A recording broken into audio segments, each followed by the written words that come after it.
Nick, when you gathered the team yesterday for your team meeting, what was your overall specific message to the team as you started Super Bowl week? Just being locked into the scenario, to the situation that we're in, and going through the same routine that we go through, whether if we're at NovaCare. So that was the big part of it. Was just talking about the distractions that are here, that can be here, how it's a little bit different, and how we just need to go about our business like we have been for the past 20 weeks. Given the emphasis on connection, Nick, how much of the messaging is about this being the last chance that this team will get to play together? You don't look at it that way.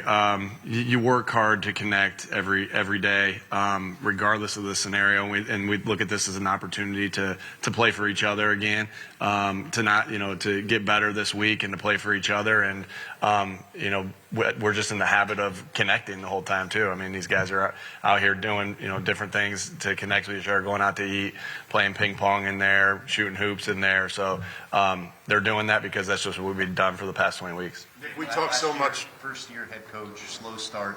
How or where did you find the resolve to kind of stick with who you were, what you were about, and kind of turn that thing around last year? And obviously, we started really slow our first year in Indianapolis too. I think we started 1-5 that year. And I just remember Frank talking about doubling down on the things that are important. And and he may have said it a little bit differently, but that's kind of how I said it. When we started off 2-5, we talked about doubling down on connecting, doubling down on competing, accountability, football IQ, fundamentals, and just continue to grow. Even though the outside world might not see that we're growing, we knew we were. And it's not like when you say doubling down too, it's like we weren't saying anything crazy. It was like, hey, the best teams connect with each other, right? The best teams compete their butts off. And so it was just getting the things that we already knew were true. We're just doubling down, knowing we had a good process, that we liked our process. We knew that we had a good process, but we could tweak some things with schedules. We could tweak some things with, the systems that we were running. And so, that was the main message is doubling down on the things that we knew were important and just keep going to work. And I think another big thing was just, not looking at, hey, we're 2-5 right now and we got to climb that mountain right now. Like, you didn't have to, right? Because if you look at it like that, it can be overwhelming. If you look at it like we're in this hole and we got to climb up and do it, you didn't have to do that. You just had to go one day at a time and one game at a time. And that was the thought process. That was what we did. And, it's carried us into this week too, where we're just, hey, what's different? Nothing. One day at a time, one walkthrough at a time, one meeting at a time, everything, et cetera.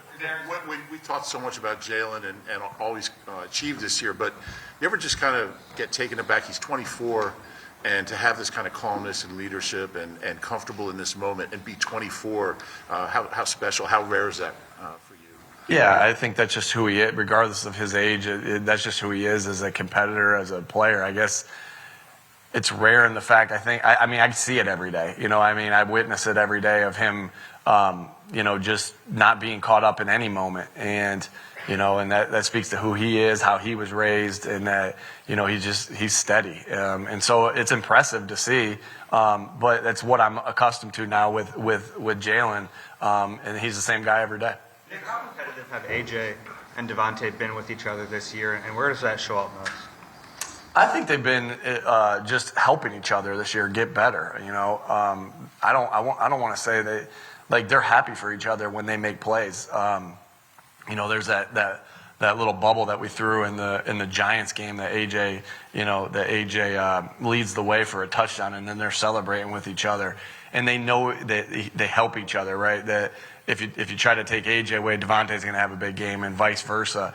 And so I don't want to say maybe they're playing ping pong or doing stuff like that where I don't see them, but I do see them just trying to help each other out and really being happy for each other's success. I know it started off a little different against Detroit, where AJ had the huge game and DeVonta didn't have any catches in that game.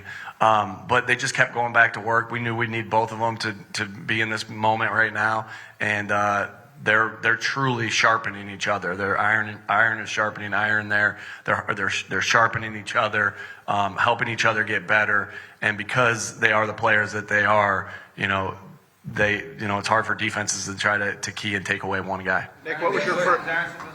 Cleared the return, and where does the punter situation stand? Yeah, we're still working through that. We don't have to make a decision now. And you knew that when you asked that question, I was going to answer you like I did the last 18 weeks in Philadelphia. So we're still working through that. We'll see how practice goes tomorrow. He looked good last week, and so we'll just keep monitoring it. Kelsey, what's that? There's a talk about distractions, and then they're seeing it in real life. And I think last night was the perfect example, right, of having the chaos of media night. How do you as a coach quell the anxiety or the overwhelming feelings if they pop up moving forward? Well, again, it's always about trying to stick to your routine. Go to basketball, right? When we're always taught as, sometimes I'll talk about basketball sometimes because I felt like I was a decent basketball player. But you try to correlate that what we're taught as young players in basketball that, okay, you're in an empty gym by yourself, and if you dribble 3 times and you take a breath, boom, you shoot it, right? Well, that's the same thing you do when the crowd's yelling and the people are in the background doing the thing and they're waving the sticks or whatever they're doing, and they're yelling in the gym. You take 3 dribbles, you breathe, and then you go. So what you're trying to do as much as you possibly can is stay in the routines that you've done all year to understand. So when you're in that moment, the moment's not too big. You're just going through the process. Like all we're trying to do here is to eliminate the distractions. And one way to do that, again, there's going to be free time, and we have free time throughout in the week too. When we're in Philadelphia, you're just trying to eliminate distractions, and you try to do that by just going through your process. Listen, my family's coming in today, but I don't usually see them on Tuesdays and Wednesdays. I see them Thursdays, and I'll do my best to be a really good dad on Thursday, but Tuesday and Wednesday, I'm gonna do what I normally do, and we're gonna be in the office late, continuing to work through the plan, continuing to iron out the details of the plan. And so, our coaches are leading by example, and I know our captains on our team and our leaders on our team are doing the same. Your relationship with Kelsey and Brandon Graham, Fletcher Cox, Lane Johnson, guys who have been here through the roller coaster over the last 5 years. How have they made you better? How have you made them better? Last year when I was a first-year head coach, I've said this before plenty of times, is that I was unlike a lot of other first-year head coaches in the sense that I had 4 guys, the guys you just named, that were 10-year veterans in the NFL, and that have been to the top of the mountain. And so to have those guys on your team, right, leading the way quarterback and the lines are, the offense and defensive lines are where you win football games. To have those guys on the offense and defensive line was really important for us as a football team to get through that 2-5 start, to get through the downs of the season, and then also to get through the ups of the season, because we got good leaders, we got good men on this football team, and those guys are phenomenal leaders. They lead the way not only in the standard of how to practice, how to meet, how to be a pro, how to take care of your body. Like this is unbelievable for a guy, to have Jason Kelsey for Cam Jurgens. That's such a important thing for Cam and his development, and it's the same thing for Jordan Davis with the Fletcher Cox. But got good leaders, got good captains on this team leading the way. I'm curious, what was your opinion of last night's opening night festivities? There were some interesting questions. No, but you know what? I think that it's cool for our guys to go see that, and again, just as long as they're not being distracted by it, and but it's cool for them to go out and see that. I thought there was a lot of interesting things, a lot of cool things that we were able to be a part of, and you do what you need to do, and then you move on and go about your business and your routine. To get to see him again, to speak to him, and what did it mean to you the way he moved on from you in Kansas City and handled that situation? Yeah, I mean, it was, again, he was very good to me in the sense that he brought me in to talk to me. He didn't have to do that. He didn't have to bring me in to talk to me, to let me go, right? But he did, because it seems like that's the type of person he is, and that's the type of coach he is, and I was grateful for that, even though you don't like it at the time, right? You don't like the fact that you're getting let go and everything like that, but he also, but when he did that and really spent time, a little bit of time with me, and it wasn't long, but it was it was enough. It was a little bit of time to, kind of tell me what he's heard about me and good luck to me, and I just can't, why he couldn't keep me, because he had David Culley was there, who ended up being a head coach and who's a great receiver coach.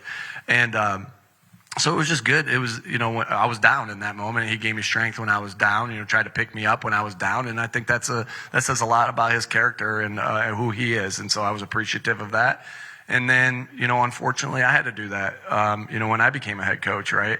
And so even though I never worked with him, I only had that 10-minute meeting with him. You learn from everybody, right? You have an opportunity to, if your eyes are open, to learn from everybody that you see and everybody that you come in contact with. And I used a little bit of what he, how he did with me when I had to do the tough part of my job of letting guys go. I have a question about the philosophy of creating and preventing turnovers, and do you have any explanation for the variance that your team experienced in that this year? Yeah, we work really hard at that. Now it always comes down to the guys on the field, going through it and doing it. I'd say on offense, there's specific fundamentals that you go through and you don't ever let slide, right? To protecting the football. When you're carrying the football, and then you're just doing your best to make sure that the quarterback knows where to go with the football on certain looks, and and the protection's good, all those different things. But as far as just carrying the football, I got around Tom Rathman in Indianapolis, and I thought I was good at teaching ball security. And then I got around Tom, and I realized that how much more fundamentals there even were than what we were teaching. So very grateful to Tom, because our job as coaches is we got to acquire talent, and our job as coaches is to make sure that we're taking that talent that we get and maximizing it by putting them in the right positions and by teaching them fundamentals. And just harping on fundamentals and being a pain in the butt about them and not letting anything go. And Tom was great about that. And then I get here and we hire Jamal Singleton, and he's equally as good. And so it's just relentless. You'd be surprised, about how much we talk about the ball, and how much we teach it, and how much all the little things we do that we just keep thinking of, like, hey, let's add this to it. But again, at the end of the day, it's the guys going out there and executing it. It's one thing for us to talk about, but then Miles has to go out and make a cut, make a spin, do something like that, and do it. That's the hard part, right? And so a lot of credit, or all the credit to our guys, and then taking it away. I think we've done a good job of taking it away in the sense that we've been finishing interceptions, and also. Hitting the quarterback and creating some sack strip fumbles. I would say that, excuse me, that they get a lot of bad ball drills, because if you hit the quarterback and the bad ball, Denard Wilson, our DB coach, never throws a spiral. He doesn't have a great arm. And he's going to be mad that I said that, because he thinks he's a phenomenal quarterback.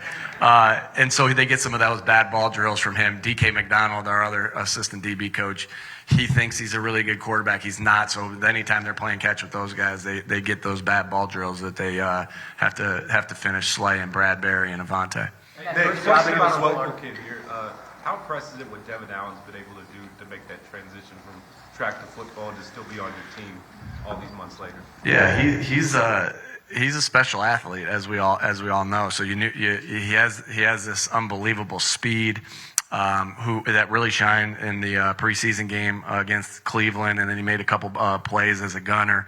But he's really worked hard at it, and he's this world-class athlete that really wants to give football a shot. And we're just not keeping him around just because he's been to the Olympics or anything like that. We're keeping him around because we think he can develop into a good player, and he's done that. He's continuing to develop himself. Week in, week out, he's showing up on our scout team tape that we show to our guys that, hey, watch Devon here do this. So he's done a really good scout team player of the week a couple times. So he's done a really nice job of really going after a goal I know is important to him, being a football player.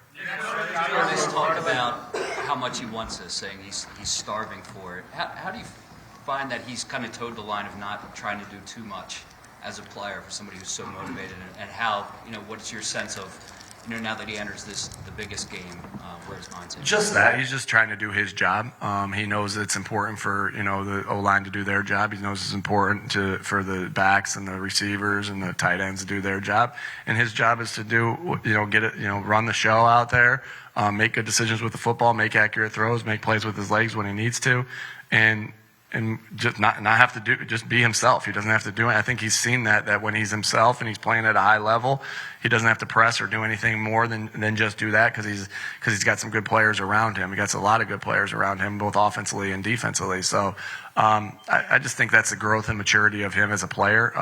He's maturing in every part of his game, from the way he throws the ball, from the way he reads the defenses, from the way he runs with the football, to knowing what he needs to do to help us win games. He's done a great job taking care of it, everything.